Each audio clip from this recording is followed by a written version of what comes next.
Hi കൂട്ടുകാരെ, പുതിയൊരു വീഡിയോയിലേക്ക് എല്ലാവർക്കും സ്വാഗതം.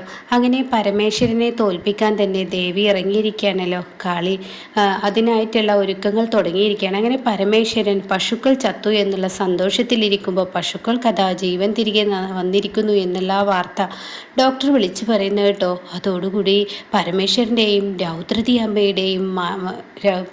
അമ്മയുടെയും മനസ്സാകെ ഇതായി പോവാണ് കേട്ടോ. കാരണം ഇവന് വേണ്ടി മൊത്തത്തിൽ എല്ലാവരും ഇവനാണല്ലോ ഒപ്പം നിൽക്കുന്നത്. നമ്മൾ ചെയ്യുന്നതൊന്നും ഒരു തിരിച്ചടിയായി അവർക്ക് കിട്ടുന്നില്ലല്ലോ എന്നുള്ള ആ സങ്കടം പരമേശ്വരനും അതുപോലെ രൗദ്രതി അമ്മക്കും ആയി തുടങ്ങുകയാണ് കേട്ടോ. ഈശ്വര, ഇവർക്കൊന്നും ഒരു തിരിച്ചടി കൊടുക്കാൻ പറ്റുന്നില്ല. എന്നാൽ ഇനി കളം മാറ്റി ചവിട്ടാനുള്ള ആ പരിപാടി തന്നെ ഇവരെ എടുക്കുകയാണ് കേട്ടോ. എന്നാൽ ഒന്നും അറിയാതെ ആകാശാണെങ്കിലോ ആ ഒരു കമ്പനിയിലോട്ട് പോയിരിക്കുകയാണ് ശ്രേയയുടെ വാക്കുകൾ കേട്ട്. അപ്പോൾ ആകാശിൻ്റെ ഉള്ളിൽ പല ഡൗട്ടുകളുമുണ്ട്. ഇന്ന് എൻ്റെ ഏട്ടൻ അരവിന്ദൻ അവിടെ ഇന്നിപ്പോൾ ഇൻ്റർവ്യൂവിന് പോയിരിക്കുകയാണ്. ആ സമയം എന്നെ അങ്ങോട്ടേക്ക് വിടണമെന്നുണ്ടെങ്കിൽ അതിലെന്തോ ഒരു കള്ളിയുണ്ട് എന്ന് തൻ്റെ മനസ്സിൽ പലവട്ടങ്ങളായി പറയുന്നുണ്ട്. പക്ഷേ പോവാതിരിക്കാൻ പറ്റില്ലല്ലോ. അവളുടെ ഓർഡർ അത് ഞാൻ സ്വീകരിച്ചേ പറ്റുള്ളൂ. അവൾ എൻ്റെ മേലുദ്യോഗസ്ഥയല്ലേ, അപ്പോൾ ആ ലെവലിൽ ഞാൻ പോയേ പറ്റത്തുള്ളൂ എന്നൊക്കെ പറഞ്ഞിട്ട് ആകാശ് അങ്ങോട്ടേക്ക് കയറി ചെല്ലുകയാണ് കേട്ടോ. അപ്പോൾ ആകാശ് കയറി ചെല്ലുമ്പോൾ തന്നെ ഉടൻ തന്നെ സ്റ്റാഫിനോട് പറയാണ്, ഞാൻ മുനിസിപ്പാലിറ്റിക്ക് ഇതിൽ നിന്ന് വരികയാണ്, ഞാൻ ബിൽ കളക്ടറാണ്, ഇവിടുത്തെ കമ്പനിയുമായി ഒരു കാര്യം അറിയാനാണ് വന്നത്. എന്താ സാർ എന്താ എന്ന് ചോദിക്കുമ്പോൾ പറയാണ്, ഈ കമ്പനി നിലനിൽക്കുന്ന ലൈസൻസ് ഇല്ലാതെ എന്നുള്ള വ്യാജ മെയിൽ ഞങ്ങളുടെ ഓഫീസിലോട്ട് വന്നിട്ടുണ്ട്, ഞങ്ങളുടെ മാഡത്തിന് വന്നിട്ടുണ്ട്. മാഡം പറഞ്ഞത് പ്രകാരം അത്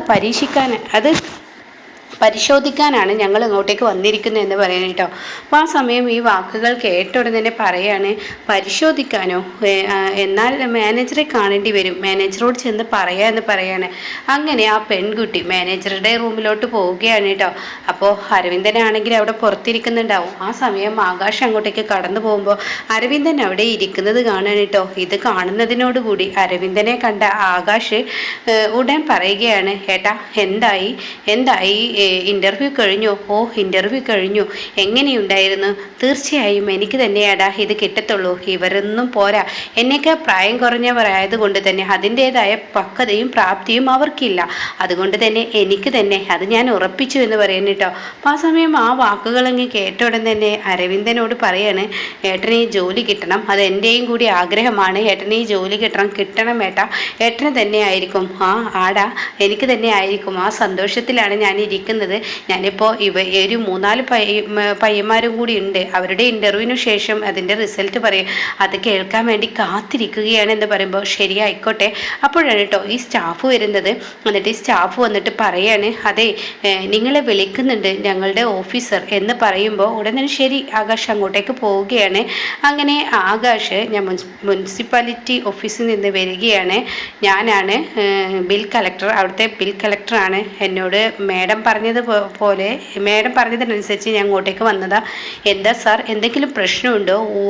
നിങ്ങളുടെ കമ്പനി ലൈസൻസ് ഇല്ലാതെ പ്രവർത്തിക്കുന്നു എന്ന ഒരു മെയില് മാഡത്തിൻ്റെ മെയിലിലോട്ട് വന്നു എന്ന് പറഞ്ഞു കേട്ടു.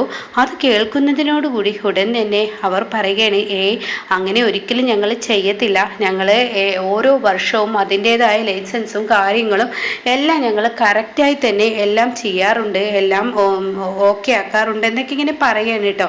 അപ്പോൾ ഈ സമയം ആകാശ് പറയാണ്, അയ്യോ സാർ ടെൻഷനാവണോ, ഒന്നും വേണ്ടിയിട്ട് പറഞ്ഞതല്ല. ഞാൻ പറഞ്ഞതിൻ്റെ പ്രധാന കാരണം എന്നോട് എൻ്റെ മാഡം പറഞ്ഞു. അപ്പോൾ ഞാൻ ഇങ്ങോട്ടേക്ക് വന്നു, അതൊന്ന് ചെക്ക് ചെയ്യുക. നിങ്ങൾക്ക് കുഴപ്പമില്ലെങ്കിൽ നിങ്ങൾ ലൈസൻസ് ഉണ്ട് എന്നുള്ള ആ ഒരു പേപ്പേഴ്സ്, ആ ഡോക്യുമെൻറ്റ്സ് ഒക്കെ ഒന്ന് എനിക്ക് കാണിച്ചു തന്നാൽ നന്നായിരുന്നു. ഓ, അതിനെന്താ, കാണിച്ചു തരാം എന്ന് പറഞ്ഞിട്ട് കാണിച്ചു കൊടുക്കുകയാണ് കേട്ടോ. അങ്ങനെ ആകാശ് അത് മൊത്തത്തിൽ നോക്കുകയാണ്. അങ്ങനെ ആകാശ് പറയാണ്, ഇതിൽ കുഴപ്പമൊന്നുമില്ല. അപ്പോൾ വ്യാജ മെയിൽ വിട്ടിരിക്കുകയാണ് ഞങ്ങളെ വെറുതെ ടെൻഷനാക്കാൻ. അപ്പോൾ അതുകൊണ്ട് തന്നെ ഞങ്ങളുടെ ഉത്തരവാദിത്തം ഞങ്ങൾ ചെയ്തു. നിങ്ങൾക്ക് വിരോധമൊന്നുമില്ലല്ലോ? ഓ ഇല്ലല്ല, ഞങ്ങൾക്ക് വിരോധമൊന്നുമില്ല എന്ന് പറയുന്നത് കേട്ടോ. അങ്ങനെ ആകാശാണെങ്കിലോ ഈ മാനേജറോട് പറയണേ, നിങ്ങൾക്കിത് ബുദ്ധിമുട്ടില്ലെങ്കിൽ ഒരു മെയിൽ മാഡത്തിൻ്റെ മെയിലോട്ട് തന്നെ അയച്ചു കൊടുത്തോളൂ. അതോടുകൂടി ഈ പ്രശ്നത്തിനൊരു പരിഹാരം ആയിക്കോളും. ഈ കോപ്പികളും ഈ ഡോക്യുമെൻസുകളും എല്ലാം അയച്ചു കൊടുക്കുമെന്ന് പറയുമ്പോൾ ശരി ആയിക്കോട്ടെ എന്നും പറഞ്ഞ് ഫോൺ വെക്കുകയും സോറി അവർ സംസാരം നിർത്തുകയാണ് കേട്ടോ. പിന്നീട് ശരി ഞാൻ പോട്ടെ എന്ന് പറഞ്ഞ് പുറത്ത് കിടക്കുകയാണ്. അങ്ങനെ അരവിന്ദനെ കണ്ട ഉടനെ തന്നെ ആകാശ് പറയാണ്, എന്തായാലും ഓരോരുത്തരായി ഇൻ്റർവ്യൂവിന് വിളിക്കുന്നുണ്ടല്ലോ. അപ്പോൾ അരവിന്ദൻ ചോദിക്കുകയാണ്, നീ എന്തിനാ ആകാശ് ഇങ്ങോട്ടേക്ക് വന്നത്? ഞാനൊരു പ്രധാന കാര്യത്തിന് വേണ്ടിയാണ്. ബിൽ കളക്ടർ അല്ലേ, അപ്പം അതുകൊണ്ടായിരിക്കൂലേ?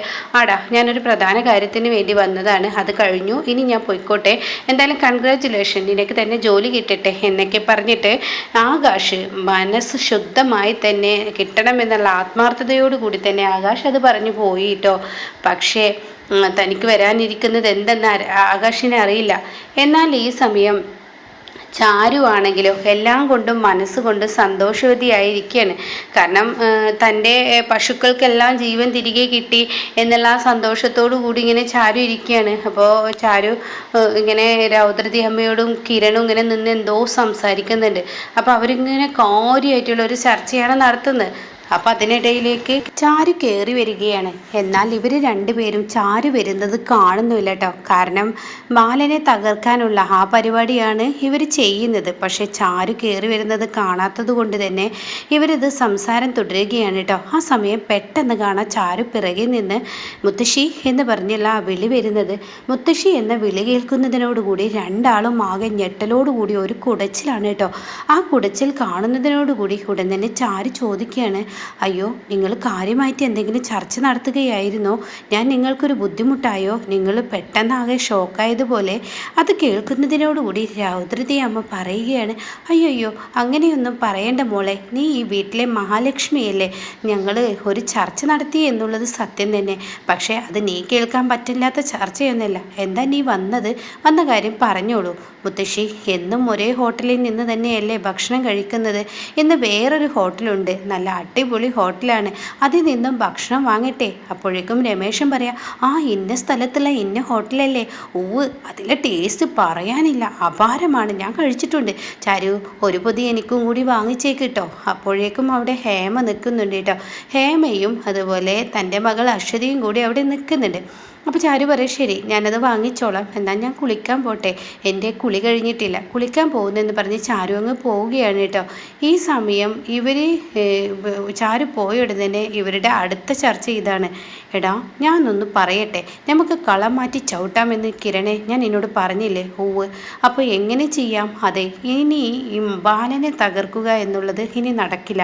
ബാലനെ തകർക്കുന്നതിനേക്കാൾ നല്ലത് ഇപ്പോൾ പോയവളുണ്ടല്ലോ ആ ചാരു, അവളെ എന്ത് ചെയ്യാനാണ്?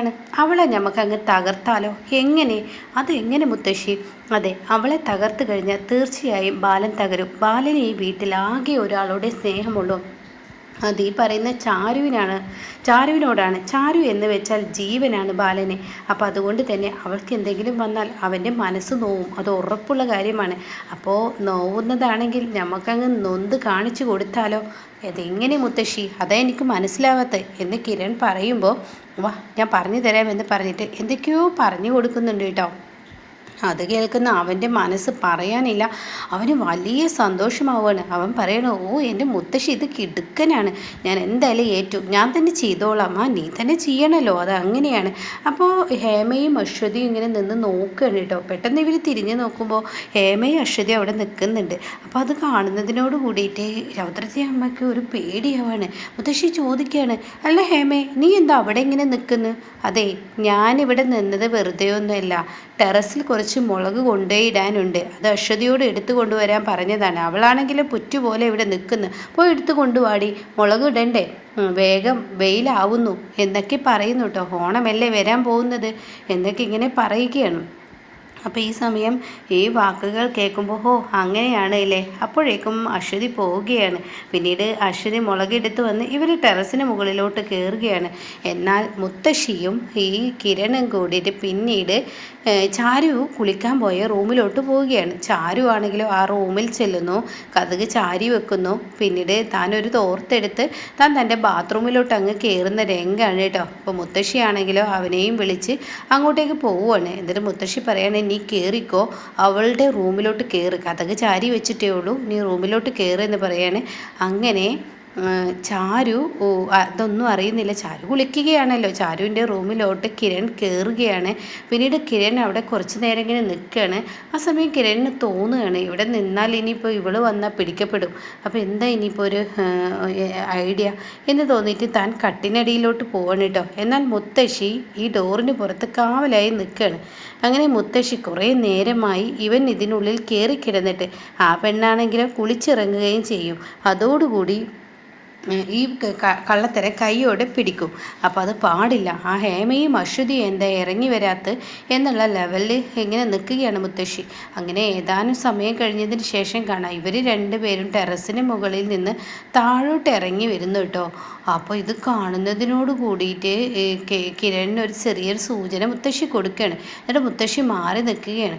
ഇവർ ആ കോണിയിൽ നിന്ന് ഇറങ്ങി വരുമ്പോൾ കിരൺ കാണാം ചാരുവിൻ്റെ റൂമിൽ നിന്ന് ഇറങ്ങുന്നു.